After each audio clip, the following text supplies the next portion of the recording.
আসসালামু আলাইকুম, কেমন আছো সবাই? জি ফর গ্রামার চ্যানেলের পক্ষ থেকে আমি বুলবুল হাসান তোমাদের সবাইকে স্বাগতম জানাচ্ছি যারা এই ভিডিও দেখছো। আজকের লেসনে আমরা দেখব সিম্পল পাস্ট টেন্স। প্রথমে আমরা দেখব যে সিম্পল পাস্ট টেন্স গুলো কোন কোন কারণে হয় বা কোন কোন ক্ষেত্রে কোন কোন জায়গায় কেন তুমি সিম্পল পাস্ট টেন্স করবা। একটা স্টেটমেন্টকে তোমাকে সিম্পল পাস্ট টেন্সের স্ট্রাকচারে তুমি করবা, সেটাকে কেন করবা, এটাকে অন্য কোনো টেন্সে কেন করবা না। তো সিম্পল পাস্ট টেন্স হওয়ার জন্য কিছু শর্ত আছে। সেই শর্তগুলো যদি তোমার পূরণ হয় তাহলে তুমি সেই স্টেটমেন্টকে সিম্পল পাস্ট টেন্সের স্টেটমেন্ট হিসেবে করতে হবে। তো সিম্পল পাস্ট টেন্স হওয়ার শর্ত হচ্ছে, এক নম্বর শর্ত, actions that started and ended in the past. অর্থাৎ কোনো একটি কাজ, অ্যাকশন, অতীতকালে পাস্ট সময়ে শুরু হয়েছিল এবং পাস্ট সময়েই অতীতকালেই সেটা শেষ হয়েছিল, সেটা বর্তমান পর্যন্ত আসে নাই। পাস্টে শেষ হয়েছে, পাস্টে শুরু হয়েছে এবং পাস্টে শেষ হয়েছে, সেটা সেই ধরনের কাজগুলোকে আমরা সিম্পল পাস্ট টেন্স করব। Point number two, at a specific point in time. একটা নির্দিষ্ট টাইম থাকবে, সেই নির্দিষ্ট টাইমে কাজটি সম্পন্ন হবে। হবে বলা যাবে না, হয়েছিল, কাজটা সম্পন্ন হয়েছিল একটা নির্দিষ্ট টাইমে। তো তোমরা জানো যে সেই নির্দিষ্ট টাইম নিশ্চয়ই বর্তমান সময়ের পূর্বে যে কোনো একটা সময়ে, অর্থাৎ সেটা বর্তমান সময়ে না, বর্তমান সময়ের আগের একটা সময়ে, অর্থাৎ পাস্ট সময়ে, অতীত সময়ের একটা নির্দিষ্ট টাইমে। যেমন নির্দিষ্ট টাইম হতে পারে ইয়েস্টারডে, গতকালকে, 2 hours এগো, 2 ঘন্টা আগে, অথবা 2000 years এগো, 2000 বছর আগে। অর্থাৎ বর্তমান সময়ের পূর্বে যে কোনো একটা সময়ে যে কাজটা ঘটেছিল সেটা সিম্পল পাস্ট টেন্স হবে। আমাদের পয়েন্ট নাম্বার 3 হচ্ছে, can be used for repeated actions in the past. অর্থাৎ অতীতকালে কোনো কাজ তুমি রিপিটেডলি তুমি করছো, বারবার করছো, সেটা হচ্ছে পাস্ট ইনডিফিনিট টেন্স হবে। এবং ফ্রিকোয়েন্সি ইন্ডিকেটর থাকবে কিছু, যে থাকতে পারে। ফ্রিকোয়েন্সি ইন্ডিকেটর হচ্ছে যে তুমি কত ঘন ঘন তুমি কাজটা করছো। যেমন হচ্ছে, আমি প্রতিদিন স্কুলে যাইতাম, যেমন আমি 2 বছর আগে প্রতি সপ্তাহেই ফাস্ট ফুড খেতাম। এই ধরনের সেন্টেন্সগুলো, এই ধরনের যে ফ্রিকোয়েন্সি ইন্ডিকেটরগুলো লক্ষ্য রাখবা তোমরা। এখন এখানে দেখো, পাস্ট, নাও এবং ফিউচার, আমরা কিন্তু বর্তমান সময়ে এইখানে এখন আমরা এই মুহূর্তে অবস্থান করতেছি। তো এটার পূর্বে যে অংশটা, এটা হচ্ছে পুরোটাই পাস্ট, এবং এই অংশটা হচ্ছে ফিউচার। আমরা বর্তমান থেকে যখনই সামনে যাব আমরা ফিউচারে চলে যাব। তো আমরা এই পাস্ট টেন্সে, অর্থাৎ হচ্ছে যে নাও, বর্তমান সময়ের পূর্বে যা কিছু করেছিলাম সবই পাস্ট টেন্সের অন্তর্ভুক্ত হবে। ধরো যে অ্যাকশনটা এখানে শুরু হয়েছিল এবং এখানে এসে শেষ হয়েছে, অর্থাৎ স্টার্ট হয়েছে শুরু অতীতে, পাস্টে, এবং সেটা শেষ হয়েছে কিন্তু সেই পাস্টে, বর্তমান সময় পর্যন্ত আসে নাই। At a specific point in time, ধরো যে কোনো একটা স্পেসিফিক টাইমে, ইয়েস্টারডে, লাস্ট মান্থ, 2 years এগো, এই ধরনের স্পেসিফিক একটা টাইমে এটা কিন্তু পাস্ট টেন্স হবে তখন। Can be used for repeated actions. ধরো এখানে, ধরো বারবার আমি একটি কাজ করতেছি, তখন কিন্তু কাজটা রিপিটেড হচ্ছে, এবং সেটা রিপিটেড হচ্ছে কিভাবে, অতীত সময়ে, এই বর্তমান সময়ের পূর্বে। এখন আমরা দেখব যে কিভাবে সেটা পাস্ট ইনডিফিনিট বা সিম্পল পাস্ট টেন্স করব। আমরা জানি সিম্পল পাস্ট টেন্সের স্ট্রাকচার কিন্তু তোমরাও সবাই জানো, সাবজেক্ট প্লাস ভি2 বা ভার্ভের পাস্ট ফর্ম প্লাস এক্সটেনশন যদি থাকে। তাহলে দেখো যে ভার্বের পাস্ট ফর্ম করার জন্য কিন্তু আবার দুই ধরনের ভার্ব কিন্তু ইংরেজিতে আছে, একটা হচ্ছে রেগুলার ভার্ব আর একটা হচ্ছে ইরেগুলার ভার্ব। তো রেগুলার ভার্ব এবং ইরেগুলার ভার্বকে ভার্বের পাস্ট ফর্ম করার জন্য কিন্তু আলাদা আলাদা নিয়ম আছে। যেমন হচ্ছে, রেগুলার ভার্বগুলোর পরে তোমাকে ভার্ব প্লাস ইডি যোগ করতে হবে, অর্থাৎ ভার্বের সাথে শেষে ইডি যোগ করে দিলে সেই ভার্বটা তখন রেগুলার ভার্ব, তখন পাস্ট ফর্ম হয়ে যাবে। যেমন ধরো, talk, talked, start, started, enjoy, enjoyed. তাহলে দেখো প্রত্যেকটা ভার্বের পরে কিন্তু আমরা ইডি যোগ করে ভার্বের পাস্ট ফর্ম করে ফেলছি। সো যখন তোমরা একটা স্টেটমেন্টকে সিম্পল পাস্ট টেন্স করবা, তখন সাবজেক্ট প্লাস ভার্বের এই পাস্ট ফর্ম প্লাস এক্সটেনশন যদি থাকে বসাইলে সেটা সুন্দরভাবে সেন্টেন্সটা কিন্তু সিম্পল পাস্ট টেন্স হয়ে যাবে। কিন্তু সমস্যা হচ্ছে ইরেগুলার ভার্বসকে নিয়ে। ইরেগুলার ভার্বস হচ্ছে এই ভার্বগুলোর জন্য পাস্ট করার জন্য আসলে নির্দিষ্ট কোনো নিয়ম নেই, নো রুলস, নির্দিষ্ট কোনো নিয়ম নাই। এইগুলা তুমি বারবার দেখতে দেখতে তোমার চোখের সামনে বারবার যখন আসবে আসবে তুমি বারবার দেখবা, তখন এটা তোমার মেমোরিতে সেট হয়ে যাবে।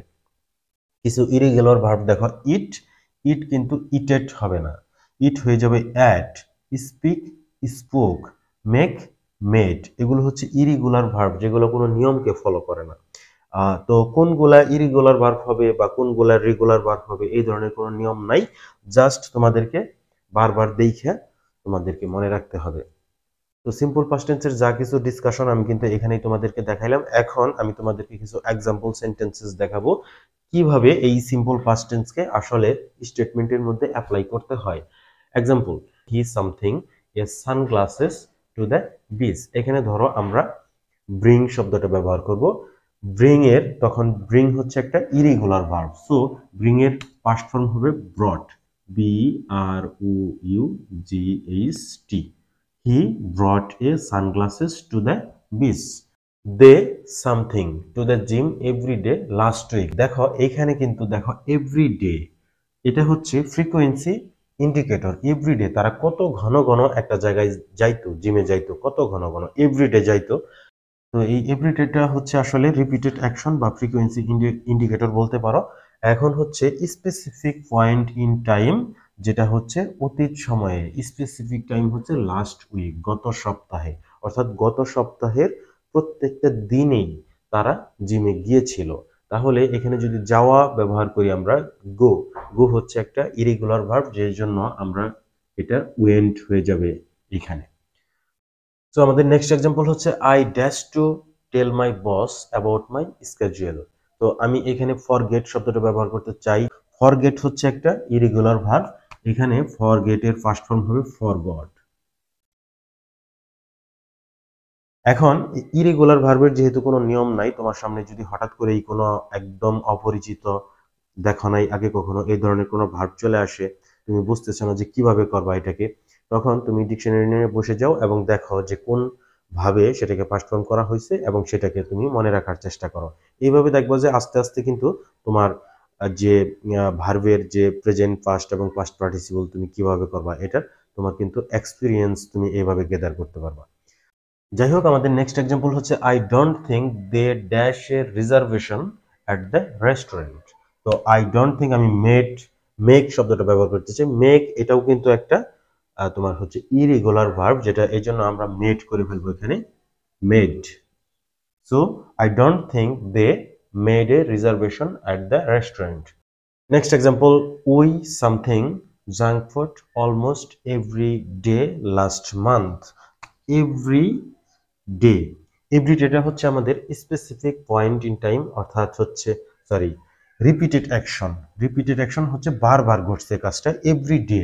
সো এভরি ডে হচ্ছে রিপিটেড অ্যাকশন এবং আমাদের স্পেসিফিক পয়েন্ট অফ টাইম হচ্ছে specific point of time last month, গত মাসে, অর্থাৎ গত মাসের প্রত্যেকটা দিন আমরা জাঙ্ক ফুড খেয়েছিলাম।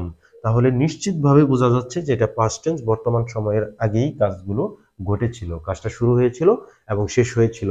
যেহেতু এখন আর আমরা এই জাঙ্ক ফুডটা এখন আর খাচ্ছি না বা এখন আর খাই না, বলা হয়েছে যে অতীতকালে, অর্থাৎ হচ্ছে লাস্ট মান্থে, গত মাসে আমরা খেয়েছিলাম, প্রতিদিনই খেয়েছিলাম, এরকম বলা হয়েছে।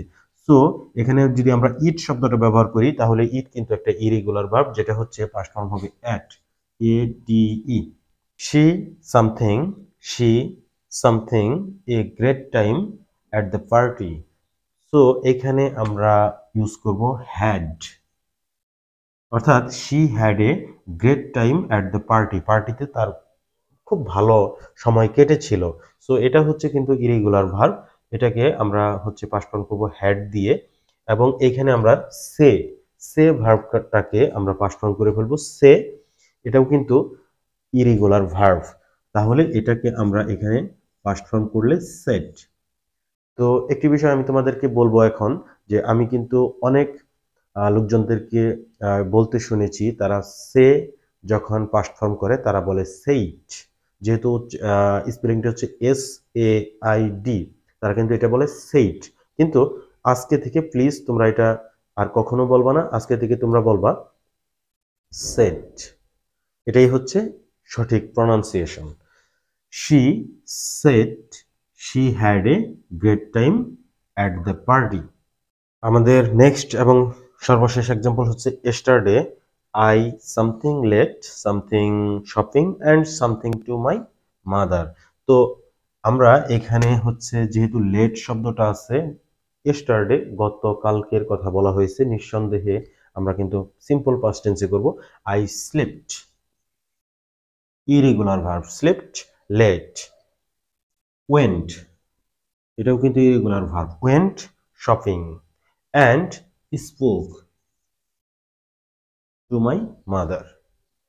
So yesterday I slept late, went shopping and spoke to my mother. তো গতকালকে আমি যা যা করছি একটা সেন্টেন্সেই আমি বলার চেষ্টা করছি, যেহেতু গতকালকের ঘটনা তুমি যত কিছুই এখানে যোগ করো সবকিছুই কিন্তু ওই সিম্পল পাস্ট টেন্সের স্ট্রাকচার ধরে হবে, অর্থাৎ সাবজেক্ট, ভি টু বা ভার্বের পাস্ট ফর্ম এবং এক্সটেনশন। সো আজকের লেসনে আমরা কিন্তু শিখলাম সিম্পল পাস্ট টেন্সের কেন হয়, সিম্পল পাস্ট টেন্সগুলো কি কি কারণে হয়, এবং আরও শিখলাম যে সিম্পল পাস্ট টেন্সে যে ভার্বের ভি টু বা ভার্বের পাস্ট ফর্ম করতে হবে সেগুলোকে কিভাবে ভার্বের পাস্ট ফর্ম করতে হবে। রেগুলার ভার্ব হলে ভার্বের সাথে ইডি, ইরেগুলার ভার্বের কোনো নির্দিষ্ট কোনো নিয়ম নেই, এক একটা ভার্বের ক্ষেত্রে এক একভাবে সিম্পল পাস্ট টেন্স হতে পারে। এবং আমরা কিছু এক্সাম্পল সেন্টেন্স দেখলাম। তো সিম্পল পাস্ট টেন্সের আরও অনেক এক্সাম্পল তোমরা নিজেরা করবা, তোমরা নিজেরা প্রতিদিন হিসাব করবা যে গতকালকে আমি কি করছি বা 2 ঘন্টা আগে আমি কি করছি, তাহলে এটাকে সিম্পল পাস্ট টেন্সে কিভাবে আমি করব। তো অতীত যে কাজগুলো তুমি বর্তমান সময়ের আগে করছো সেগুলোকে সিম্পল পাস্ট টেন্স ধরে সেগুলোকে নিজেরা প্রচুর প্র্যাকটিস করবা। তো ভিডিওটি যদি তোমাদের ভালো লেগে থাকে, এখনো যারা সাবস্ক্রাইব করোনি সাবস্ক্রাইব করে ফেলো। তো খুব শীঘ্রই দেখা হবে নেক্সট ভিডিওতে। Thanks for watching this video. Thank you.